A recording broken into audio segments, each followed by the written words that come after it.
Welcome to You Make the Difference. I'm Wanda Walker, and today I'm talking to Lamar Hardwick, who is the pastor of New Community Church.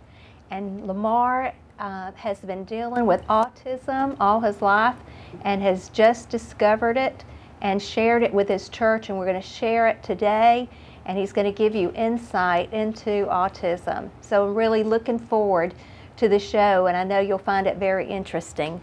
Welcome to the show, Lamar. Thank you. Yes. Now, I know you started at New Community as the youth pastor. So tell me about that experience and now the experience of being pastor. Okay, well, I came to LaGrange in 2010. I actually left the church that I started in Dallas, Georgia, and took a job at New Community Church as a youth pastor. And so, it was an interesting transition. At the time, I was a pastor and a hospice chaplain, and I had a lot of friends that asked why would I step down from a church that I started to become a youth pastor. It seems like a step backwards to a lot of people, but one of the things that I always pray is, God, just put me in a position where you're going to get the most out of me, no matter if it's sweeping floors or pastoring a church. And so that prayer has always led me in places where I feel like God's going to do the most that he can with my life. And so that's how we got to LaGrange in 2010. Okay, and I know you love your church. Yeah. And so tell me about your experience as a pastor there. What's it like pastoring New Community Church? New Community Church is it's a wonderful church. It's probably the church that I felt, even with starting a church, it's probably the church that I felt the most at home, just because the people are genuine. It's very diverse, people from all different backgrounds, and it just kind of accentuates the beauty of what the church should be. And so it's been a wonderful experience. The church is very supportive, and it's been a great experience for me and my family.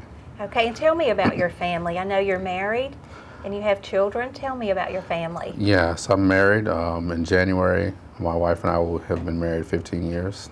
My wife is originally from Malawi in Africa. Oh, wow. Yeah, and we met in college in Wisconsin.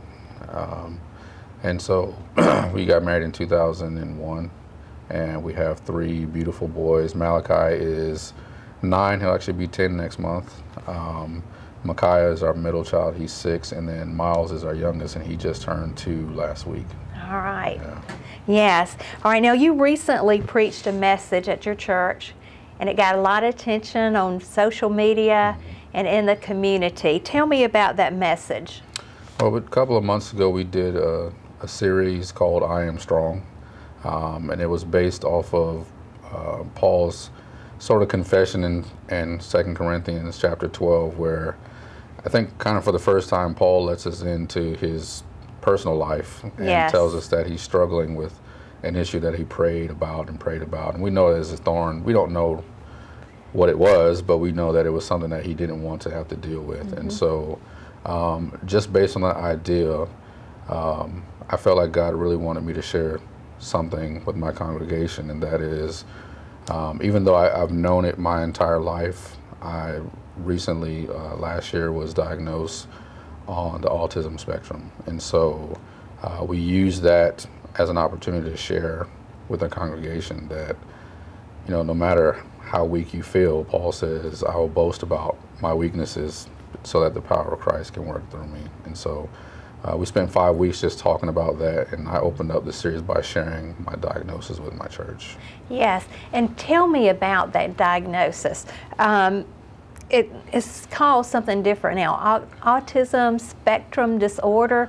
Share about what that is.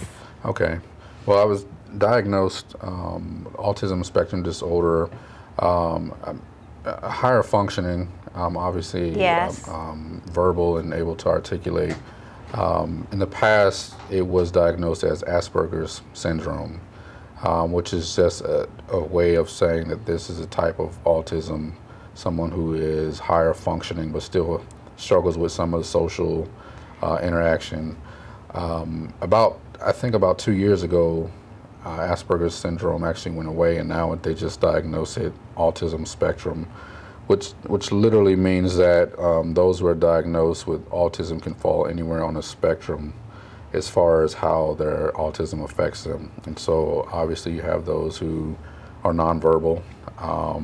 Those will be considered lower functioning, or some people like to use the term that they're more impacted by their autism. Yes. And then you have those like myself who are a bit higher functioning, still wrestle with some of the missing social cues, not always being able to recognize facial expressions and body language and those types of social things, but yet are still verbal and able to express themselves, even all the way up to sort of the genius level, where there are those on the spectrum who have a very high IQ, very articulate, very educated, but they still wrestle with some of those social issues that most people learn naturally.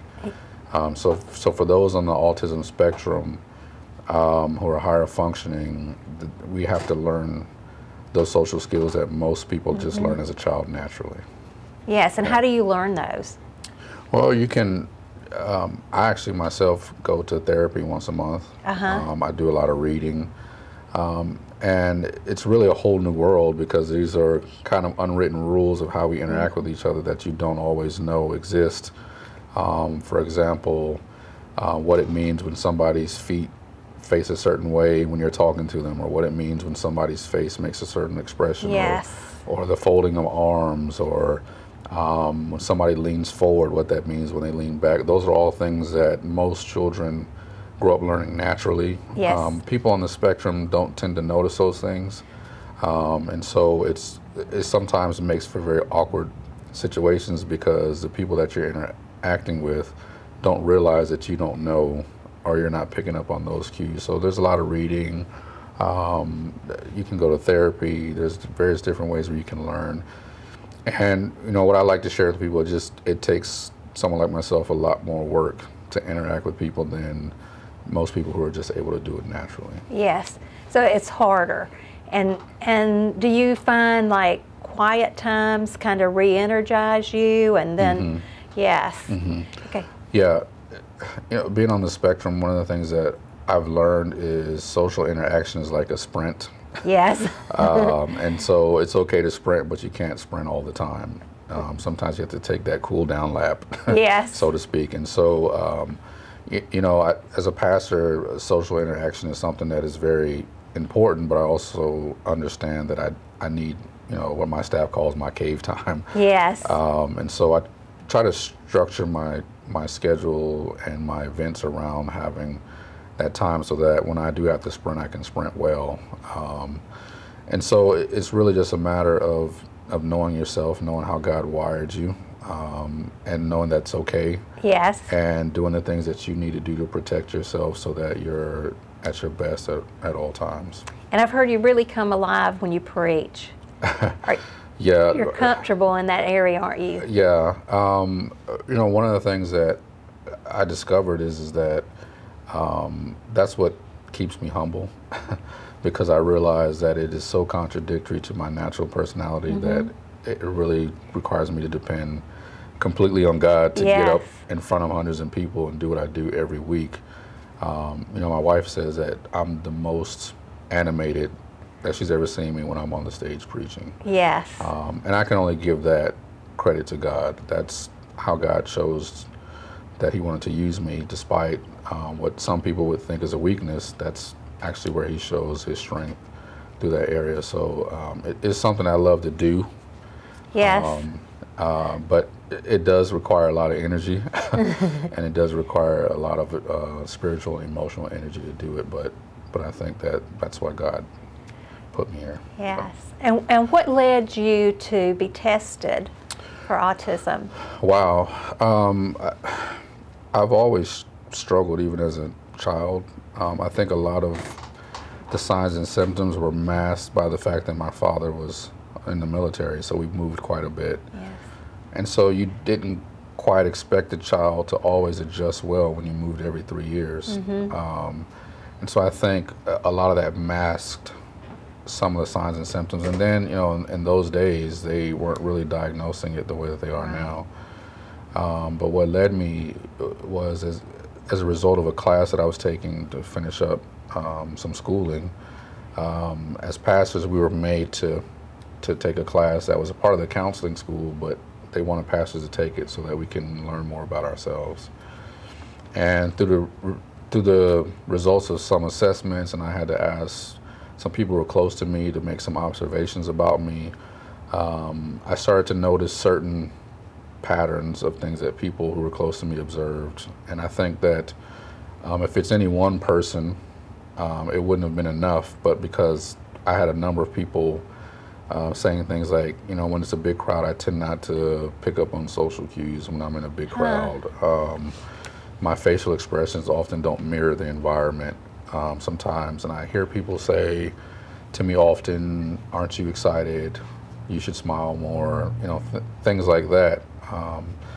And to be honest, I didn't realize that I wasn't doing those things. Right. And so, you know, I wrestled through that for about a year, and I really started doing some research. And I started to take some assessments that I found online. And they kept pointing me back in the same direction, so I finally got the courage to go and get an official diagnosis. But at that point, I thought, I think I know what's going on. Yes. Yeah. All right, and so you mentioned in one of the videos that I watched, you mentioned that there was a place that you felt very comfortable in when you were a child, the candy store. Tell us about that. Yeah, when my father did his second tour in Germany, I wasn't born. His first tour, only my sister was, but his second tour, he was stationed in Germany, and the base that we lived on was really an apartment complex that they had renovated for military families.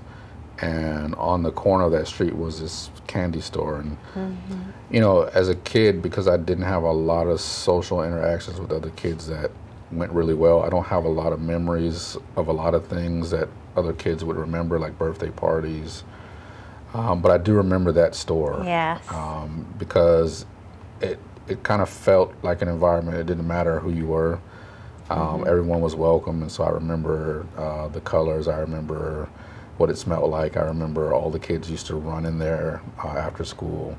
And it was kind of one of the few places where I didn't have to worry about how I did or didn't interact with other kids, because we were all there excited about that store. And so it kind of gave me a sense of what it felt like to be accepted. Yes. Yeah. And was it the people there, or just the environment? Was it the people who owned the store? Did they help bring that about, do you think? I think it was the people that had an intentionality of creating an environment. Yes. Where, you know, they would give out free samples all the time. And so they created an environment where they wanted the children in there all the time. I think they loved being around the kids in the neighborhood. And so because of how they approached running their business, I think it just created an environment to where it was just a place to hang out. You know, we didn't have Starbucks back then, but that would have been our Starbucks, was to hang out in the candy store. Even if you weren't buying anything, it was just a place to go. Right. And be accepted. So now your learning about this is really helping other parents be able to understand their children who have autism. Tell me about that, how you're still going through some of the things associated with autism, but you're able to verbalize it, and tell how you do that and how you help other families. Yeah, well, since playing that video, and it's kind of spread all over the community and social media, I've had a couple of parents and families from the community to come in and ask me. And so, you know, this is sort of a new journey for me. You know, I was born this way, and so it's not something that hasn't always been there, but I'm now developing the language to explain what's going on. And so I think that's been helpful for some parents, just particularly those who have children who are on the spectrum that are more nonverbal.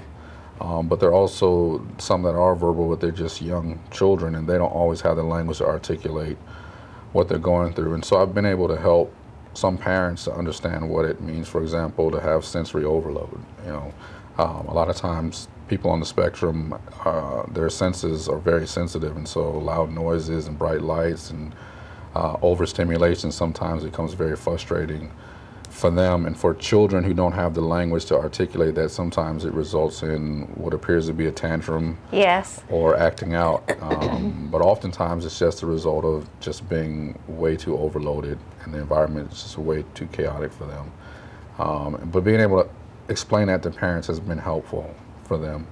And you have a video about that on your Facebook page, Mm-hmm. and I watched it. And so that video lets a person kind of experience Mm-hmm. what that's like, doesn't it? Yeah. Yeah. Yeah. Have you got comments about that? I have, and I think it's one of those things where people haven't been able to really understand, but that video, I think, puts you in the world of someone who experiences that. You know, when you have a very high sensitivity to a lot of things that people don't, I like to say I have a superpower.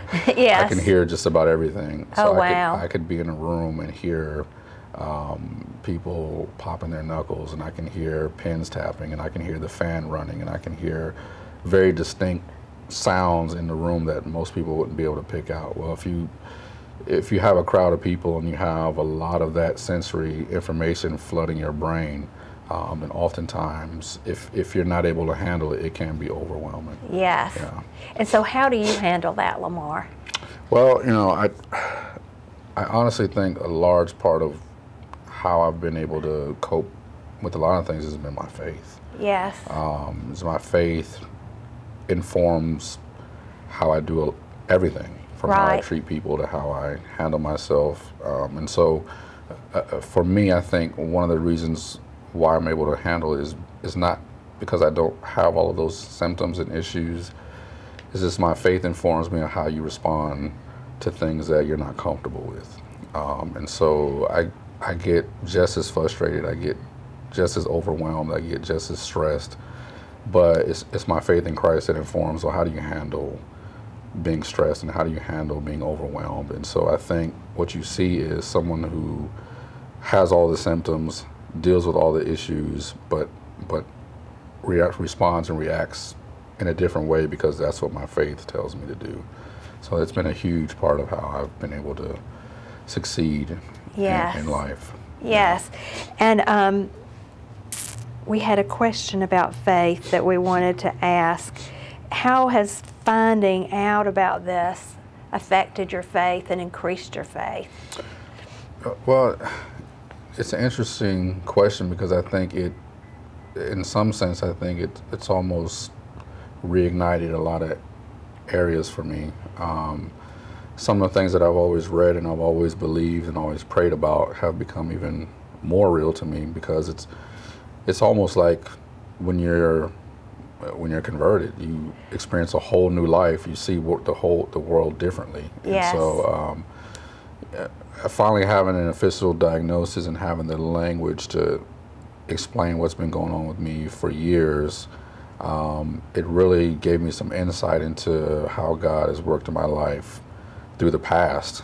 And so, you know, you always know, and you're always taught as a child, if you grew up in church, you know, that God is with you. And, Right. And, you know, and I think I understood that, but having this diagnosis helped me to understand it even more, because I have a therapist who has even said to me after my diagnosis that she was amazed at how well I've done, considering, you know, the life that I've had to live and not knowing. And my only answer to that is that, you know, God does a pretty good job Yes, at guiding your life. You know, I tell people often that the people who do their job very well, you often don't realize they're doing it. Yes. Because they do it so well. It's just, and I think that's what I've come to realize even more about God, is that He does a job so well. Sometimes you don't realize how good of a job He's done with you until you actually have a chance to reflect. And that's just renewed my faith. Yes. Yeah. It's miraculous, isn't it? It is. It really is. Yeah. All right, and so I know you would like to see the church become more involved in helping people who have autism. Mm-hmm. Tell me what role you see the church playing. I think if you look at the public school system, and they're doing a really good job, but they're trying to catch up with Yes. kind of this resurgence or this insurgence of diagnosis. I think now it's 1 in 66 children, and most of them are male children, Those children are also going to grow up and become adults who need to be able to engage in social life and be able to engage in the life of the church. And so one of the things that I would love to see and that I'm praying about is that the church can also push the boundaries and come more to the forefront in dealing with this issue, because we have a lot of families who are absent from the local church simply because there's no place for them to be able to take their children. And so, the same way, Wanda, that I understand that faith has played a tremendous role in my ability to be able to function as well as I do,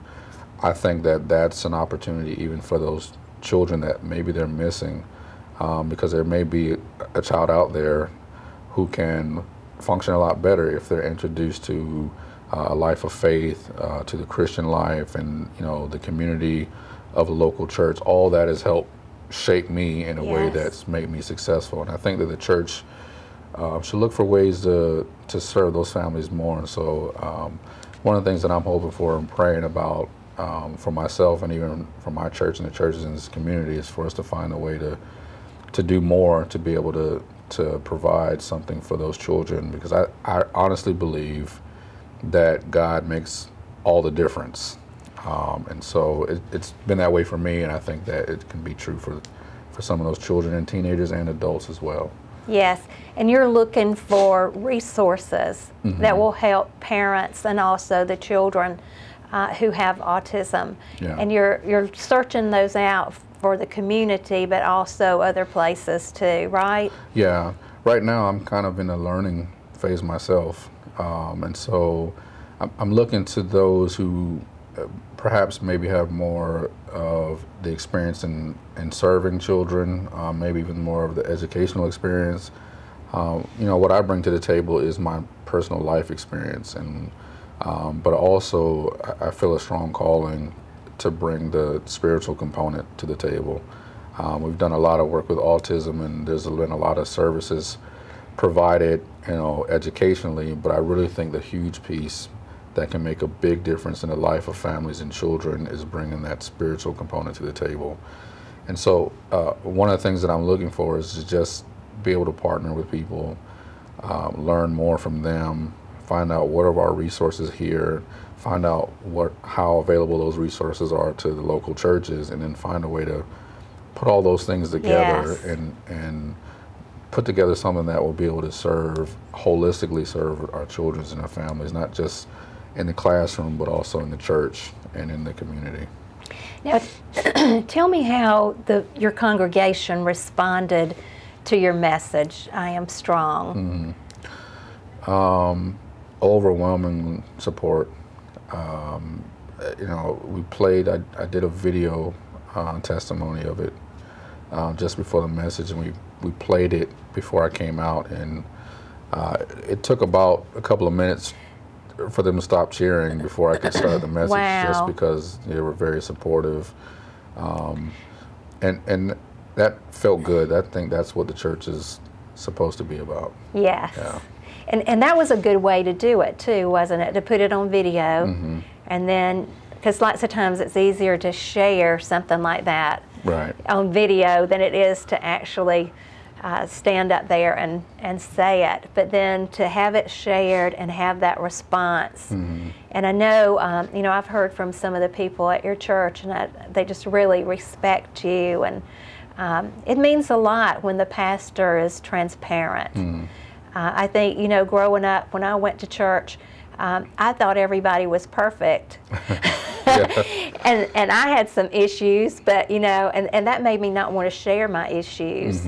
But unless we share our issues, we don't get healed, do we? Yeah.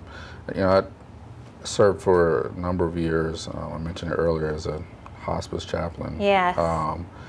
And one of the things that I learned, it shaped my life, my ministry in so many ways, but one of the things I learned is that, when we're vulnerable, it actually strengthens us. And so, I had a chance to spend time with people who were at their most vulnerable point in their life. I didn't get a chance to meet them when they were thriving and when they were successful businessmen and women and pastors. I entered into their life when they're at the most vulnerable part of their life. And so it taught me this phrase that I love to use, that life change happens when life is exchanged. Yes. And so, you know, one of my favorite stories of Jesus was, I think it's in the book of John, when he first started out, and a couple of John's disciples asked Jesus, "Where are you staying?" And Jesus said, "Come and see." And he kind of opened up his home and allowed them into his personal space to learn more about who he was. And I think as leaders, it's important for us to kind of open up our personal life sometimes and allow people to know who we are, because life changes when life is exchanged. Yes. And if I know you're dealing with something, it's easier for me to share with what I'm dealing with and ask for your support. Yeah. Now, I know that in your church, after you did that, there were other people who shared their testimony. Talk a little bit about that. Yeah, well, I started the series off, but I had asked a few people that I knew who were struggling with some issues, struggling but also overcoming at the same time. Yes. And oftentimes, you know, when you see people in the church, especially if they're in some form of leadership, we just assume that, you know, their life is together. Yeah, we assume their life is fantastic and they don't struggle with anything. And so throughout the course of that series, the I Am Strong series, we had people share. I had one person share about, you know, silently struggling with the anxiety disorder. We had other people share, parents share about what their children were going through, and we even had someone share about growing up in a broken home and finding a new family in Christ and finding a new family at our church. And that was the first time that she'd ever become a part of a church, and she started to understand that as her family. And so it was a great 5 weeks of just, I think it was liberating to be able to share some of the things that God has empowered us all to overcome, even though we have daily struggles with it. As Paul said, we boast about our weaknesses so that the power of Christ can work. Yes. Yeah. And I think there are a lot of people who really want to tell what the Lord has done in their life. Because, I mean, when you have something that the Lord delivers you from or frees you from, it is a very powerful experience in your life. And it's hard to keep quiet about those things. Absolutely. I think, you know, there's something powerful about the narrative. Yes. And so, you know, if we look at the Bible, it's a collection of stories of people who struggled and overcame. And Yes. so as transforming as that is, I think it's also transforming when we're able to tell our stories and our narrative. And, you know, in the book of Revelation, it says they overcame by the blood of the Lamb and by the word of their testimony, by sharing their story with other people. And I think that's something that, you know, that the church can get back to, and just sharing our story, whether it's verbally or, you know, through social media, whatever tools that we have, is to be able to share our stories with the world so that they can see how strong God is. Yes, and I want to thank you for sharing your testimony with us today. Well, thank you. And I want to thank those who have joined us, and I know that you have learned a great deal today. And I would just like to encourage you in the Lord and say that you truly make a difference.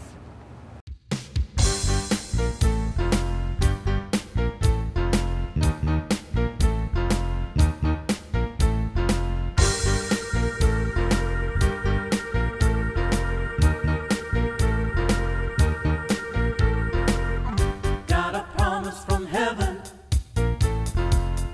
It's a year of replevin. Got a promise from heaven.